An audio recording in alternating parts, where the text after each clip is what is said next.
अब देखते हैं पाचन तंत्र क्या होता है। आपको कहीं जाने की आवश्यकता नहीं है, मैं आपको अच्छे से समझाऊंगा और आपको समझ में आएगा, ये मैं आपको गारंटी देता हूँ। पाचन तंत्र हुआ या पूरा बायोलॉजी हुआ, अच्छे से मैं आपको बताऊंगा। ठीक, पाचन तंत्र क्या होता है भैया? यहाँ पे देखिए लिखा है तंत्र, इंग्लिश में बोलते हैं इसको सिस्टम। अब सिस्टम का मतलब क्या होता है कि जब कई सारी चीज़ें आपस में मिल जाती हैं तो उसको हम एक सिस्टम बोलते हैं। एग्जाम्पल के तौर पे समझाता हूँ। मान लीजिए एक कंप्यूटर है, उसको चलाने के लिए हमें माउस की भी आवश्यकता होगी, सीपीयू की भी आवश्यकता होगी, कीबोर्ड की भी आवश्यकता होगी, लाइट की भी आवश्यकता होगी। तो ये सारी चीज़ें जो मिलकर एक कार्य कर रही है कंप्यूटर पर, उसी को क्या बोलते हैं? सिस्टम बोलते हैं। वैसे ही हमारा पाचन तंत्र है। पाचन तंत्र भी कई सारी चीज़ों को मिलकर के कवर करता है, यानी कि भोजन को पचाता है। जैसे देखिए हमारा क्या हो गया, हमारा मुख हो गया, हमारा जैसे मुख में लाल ग्रंथियाँ हो गई, दांत हो गए हमारे, ग्रिसिका हो गया, हमारा आमाशय हो गया, छोटी आंत, बड़ी आंत, यहाँ पे आपको पेंक्रियाज, उसके बाद हमारा हो गया पित्त की थैली हो गई, हमारी लीवर हो गई। ये सारी चीज़ें क्या होती हैं? मिल करके भोजन का हमारे पाचन करती हैं। इसी को क्या बोलते हैं? पाचन तंत्र। जब कई तंत्र आपस में मिल जाते हैं, कई सिस्टम आपस में मिल जाते हैं, तो उसी को हम क्या बोलते हैं? पाचन तंत्र बोलते हैं। इतना आप लोग समझ गए। अब देखते हैं पाचन क्या होता है। ये तो खैर पाचन तंत्र था, लेकिन अब हम लोग देखते हैं पाचन। पाचन तंत्र और पाचन में अंतर है। पाचन क्या होता है इसको हम समझाते हैं। पाचन तंत्र तो आपको बता दिया मैंने, कई तंत्र आपस में मिलकर जब कार्य करते हैं तो उसी को क्या बोलते हैं? पाचन तंत्र बोलते हैं। पाचन क्या होता है? जब जटिल पदार्थ को हम सरल पदार्थ में तोड़ते हैं तो उसी को पाचन कहते हैं। समझ नहीं आया? समझाता हूँ। फॉर एग्जाम्पल जैसे हम रोटी एक खाएं हम, अब ये तो है नहीं कि रोटी को हम खड़े खा जाते हैं, उसको हम लोग अपने दांतों से, मुख से तोड़ते हैं तभी वो अंदर जाता है। ऐसा तो है नहीं हम रोटी खाएं और निकलेगा रोटी भी, मुख से रोटी खाएं और पीछे से रोटी भी निकलेगा, ऐसा तो है नहीं। मुख में जब रोटी हम खाएं तो उसको हम लोग तोड़ते हैं दांतों से, मुख से हम उसको चबा चबा के अच्छे से तोड़ते हैं। वो जटिल था रोटी तो हम खाएं तो उसको तोड़ कर हम लोग सरल किए, तो यही क्या हो गया? यही पाचन हो गया। यहाँ पे लिखा भी है जटिल पदार्थ को सरल पद्धति में तोड़ कर ही तोड़ना ही पाचन कहलाता है। यह क्रिया फिजिकल एवं केमिकल दोनों होता है। पाचन का मुख्य कार्य भोजन से ऊर्जा प्राप्त करना है, यानी कि पाचन का मुख्य कार्य क्या है? ऊर्जा प्रदान करना। देखो भाई, हम कुछ भी खाते हैं उसका मेन उद्देश्य होता है, उसका किसी न किसी काम का मेन उद्देश्य होता है। तो हम भोजन क्यों करते हैं? ऊर्जा प्राप्त करने के लिए। ऐसा तो है नहीं पेट भरने के लिए। सभी लोग क्या कहते हैं? भोजन करते हैं पेट भरने के लिए। गलत बात है। हम भोजन करते हैं ऊर्जा प्राप्त करने के लिए। ऊर्जा कहाँ से प्राप्त होगा? हम भोजन करेंगे तभी प्राप्त होगा। ग्लूकोज के रूप में प्राप्त होता है भोजन। अभी मैं आपको बताऊंगा। ये समझ गए कि भोजन का मुख्य उद्देश्य क्या है? ऊर्जा प्राप्त करना। अब यहाँ पे आप कहेंगे कि भैया आप यहाँ पे बताएं कि फिजिकल व केमिकल दोनों प्रकार की होती है, कैसे? समझाइए इसको हमको, मैं आपको समझाता हूँ अच्छे से। फिजिकल और केमिकल कैसे होता है? जैसे देखिए मुख में रोटी खाएं, उसको तो हम दांतों से चबाते हैं, तो क्या कौन सा प्रोसेस हो गया? फिजिकल हो गया। और जब लार ग्रंथियों द्वारा केमिकल उसमें मिल जाता है तो क्या हो जाता है? तो ये दोनों प्रक्रिया हमारे मुख में ही होती है। ठीक, फिजिकल हो गया हमारा और केमिकल हो गया। इतना आप लोग समझ गए कि जब हम दांतों से चबाते हैं रोटी को या किसी भी चीज़ को तो वो हमारा फिजिकल हो गया। और केमिकल क्या हो गया? जब हमारे मुख से लार निकलता है, लार ग्रंथियों द्वारा, उसमें से एंजाइम होते हैं, एंजाइम जब मिलते हैं तो क्या हो गया? केमिकल प्रोसेस हो गया। इस तरह से फिजिकल और केमिकल दोनों प्रोसेस हमारे पाचन क्रिया को महत्व देते हैं। आगे देखते हैं हम लोग। आहार नाल की लंबाई 32 फीट 9 से 10 मीटर होती है।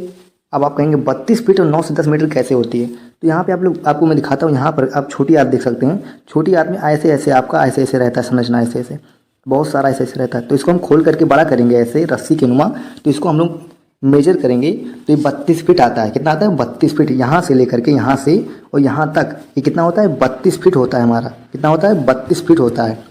कितना आप लोग समझिए? 32 फीट होता है।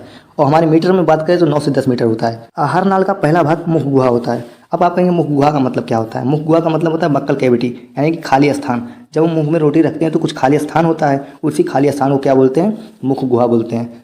आहार नाल का पहला भाग क्या होता है? मुख गुहा। आप यहाँ पे देख सकते हैं, ये हमारा आहार नाल का पहला भाग है। यहाँ पर पहला भाग है, इसी को क्या बोलते हैं? मुख गुहा बोलते हैं। आगे देखते हैं। मुंह में दांत 3 जोड़ी लार ग्रंथियाँ होती हैं, यानी कि मुख में हमारे दांत होते हैं और 3 जोड़ी लार ग्रंथियाँ पाई जाती हैं। मनुष्य में प्रतिदिन लगभग 1.5 लीटर लार का निर्माण होता है, यानी कि 1.5 लीटर, यानी कि 1 से 1/2 लीटर लार का निर्माण होता है हमारे मुख में। अब आप कहेंगे इतना ज़्यादा लार बनता है तो कहाँ जाता है? तो लार बनते रहता है, हमारे पेट में जाते रहता है। ठीक, लार में 4 प्रकार के एंजाइम होते हैं जो पाचन क्रिया में सहायता प्रदान करते हैं, यानी कि जो अभी आपको बताया मैंने कि 3 जोड़ी लार ग्रंथियाँ होती हैं। याद रखना है, 3 जोड़ी लार ग्रंथियाँ होती हैं, लेकिन एंजाइम 4 होते हैं। ऐसा नहीं 4 जोड़ी लार ग्रंथियाँ होती हैं और एंजाइम 3 होते हैं। मैं बहुत कंफ्यूज होता था इन चीज़ों में, लेकिन अब ऐसा नहीं है। आप लोग कंफ्यूज मत होइएगा, इसको आप लोग याद रखिएगा कि 3 जोड़ी लार ग्रंथियाँ पाई जाती हैं और उसमें 4 प्रकार के एंजाइम होते हैं। पहला एंजाइम हमारा है लाइसोजाइम, टाइलिन, म्यूकस, लिपेज। यानी कि ये 4 एंजाइम हो गए। पहला एंजाइम देखते हैं हम लोग क्या है, लाइसोजाइम। यह एक प्रकार का एंजाइम है जो कीटाणुओं और जीवाणुओं को नष्ट करने में मदद करता है। यानी कि एक ऐसा एंजाइम है जो कीटाणुओं और जीवाणुओं को नष्ट करने में मदद करता है। आप कहेंगे कीटाणु और जीवाणु कैसे हमारे पेट में जाते हैं? जैसे मान लीजिए कोई खैनी बनाने वाला है, खैनी का मतलब समझते हैं ना आप लोग? अरे वही तम्बाकू बोलते हैं उसको ना। कोई खैनी बना रहा है, मतलब कोई मजदूर है, वह हाथ नहीं धोया, वो खैनी उसी से बना रहा है। तो जो कीटाणु और जीवाणु उसमें आए हैं उसको भी मसल दिया उसी में, और जब उसको हम खाते हैं तो पाचन कैसे उसका मतलब होता है? उसको नष्ट कौन करता है उन सब कीटाणुओं को? कहे पाचन तो नहीं होता, मुख में ही लिए रहते हैं, लेकिन उससे तो रोग फैल ही सकता है ना।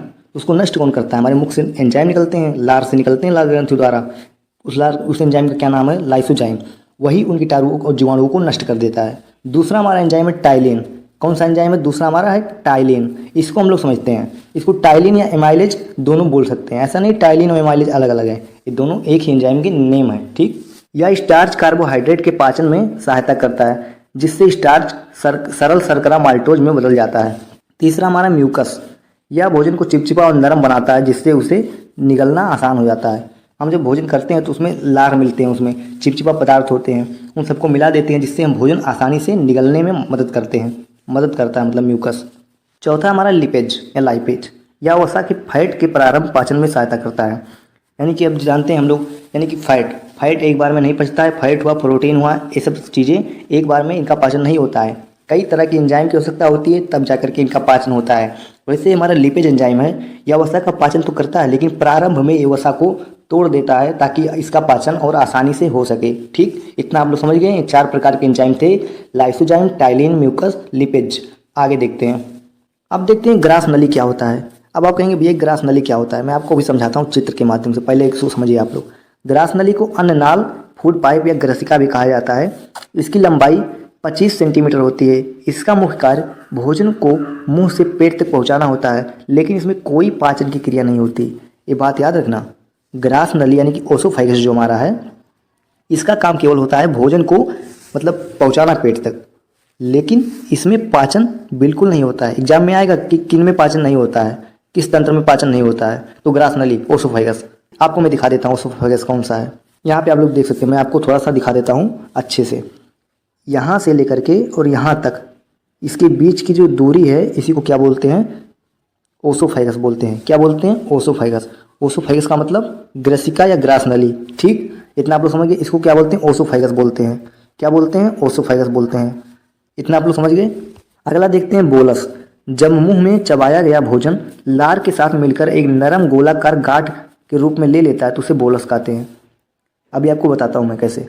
यह भोजन पूर्ण रूप से पचा हुआ नहीं होता है, बल्कि पाचन प्रक्रिया के लिए पेट और आंतों में भेजा जाता है। अब आप कहेंगे भैया ये बोलस क्या है? देखिए, जब हम भोजन को मुख में रख करके चबाते हैं, उसमें लार वगैरह मिलते हैं, उसको अच्छे से चबा लेते हैं, तो उसको निकाल कर जब हम बाहर देखते हैं, उसी को क्या बोलते हैं? बोलस बोलते हैं। वह अधपचा भोजन होता है। कैसा भोजन होता है? वह अधपचा भोजन होता है। अभी मैंने आपको पीछे बताया कि जो हमारा लाइपेज होता है, लाइपेज हमारा किसका पाचन करता है? वसा का पाचन करता है। और वसा का पाचन पूर्ण रूप से, यानी वसा का मतलब क्या होता है? फैट होता है। उसका पूर्ण रूप से पाचन नहीं करता है, तो हमारे मुख में पूर्ण रूप से भोजन का पाचन नहीं होता है। उसी को क्या बोलते हैं? बोलस। यानी कि हमारे मुख में भोजन पूर्ण रूप से नहीं पचता है, उसी को क्या बोलते हैं? बोलस। अधपचे भोजन को ही बोलस बोलते हैं। सिंपल आंसर इसका, ठीक। इतना समझ गए आप लोग बोलस क्या होता है? आगे कंटिन्यू करते हैं। अब देखते हैं हम लोग आमाशय, स्टोमच और उसके कार्य। आमाशय स्टोमच पेट का एक महत्वपूर्ण अंग है, जहाँ भोजन कुछ घंटे तक संचित रहता है और पाचन की क्रिया प्रारंभ होती है। आमाशय के 3 भाग होते हैं। पहला कार्डियक। आपको कुछ समझ में नहीं आया भैया, आप कहेंगे अभी आप पढ़ रहे हैं, समझाए नहीं है। मैं आपको समझाता हूँ अच्छे से एकदम। आमाशय जो हमारा होता है, यानी कि आमाशय, ये आमाशय आप लोग यहाँ पे देख सकते हैं। आमाशय ये पेट का सबसे मतलब पाचन तंत्र का सबसे महत्वपूर्ण हिस्सा है, माँ कह सकते हैं, ठीक। यहीं पर भोजन का पाचन अच्छे से होता है। यहीं पर हाइड्रोक्लोरिक यानी कि HCl हाइड्रोक्लोरिक एसिड पाया जाता है। ये बहुत ही डेंजरस होता है हाइड्रोक्लोरिक एसिड। अब आप कहेंगे भैया डेंजरस होता है तो हमारे पेट को नष्ट क्यों नहीं करता है? सवाल तो आया होगा ना कि हमारे पेट को नष्ट क्यों नहीं करता है। तो आपको मैं बता दूं, जो हमारा त्वचा होता है, इस आमाशय का जो हमारा त्वचा होता है, इस पर क्षार होता है। क्या होता है? ये क्षारीय पदार्थ का होता है। यानी कि ये जो त्वचा है हमारा, ये क्षारीय प्रकार का है, और जो HCl है ये अम्लीय प्रकार का है। और तो अम्ल और क्षार मिल जाते हैं तो आपस में, तो उसको न्यूट्रल कर देते हैं। तो कोई सवाल ही नहीं आता कि HCl हमारे पेट को नष्ट क्यों नहीं करते। इतना आप लोग समझ गए। इसी में भोजन, यानी कि इसी आमाशय में ही भोजन 1 से 2 घंटे तक रहता है, संचित रहता है। इसमें HCl अच्छे से मिलता है, तमाम प्रकार के जठर एंजाइम होते हैं। आपको 11th में पढ़ना है, उतना भी डिटेल में है नहीं, तो आप लोग अच्छे से इसको पढ़िएगा। यहाँ पे मैं आपको इतना ही समझा देता हूँ। एग्जाम में खैर इतना इंपॉर्टेंट है नहीं यहाँ से, लेकिन आप लोग समझ लीजिएगा। पहला हमारा है कार्डियक। इसके कई भाग होते हैं। पहला कौन सा भाग है? कार्डियक। यहाँ पे कार्डियक मैं आपको दिखा देता हूँ, कार्डियक कौन सा भाग है। यहाँ पे देखिए आप लोग, ये जो यहाँ पे डॉट डॉट बना है, यहाँ पे ये पूरा भाग क्या है? कार्डियक है।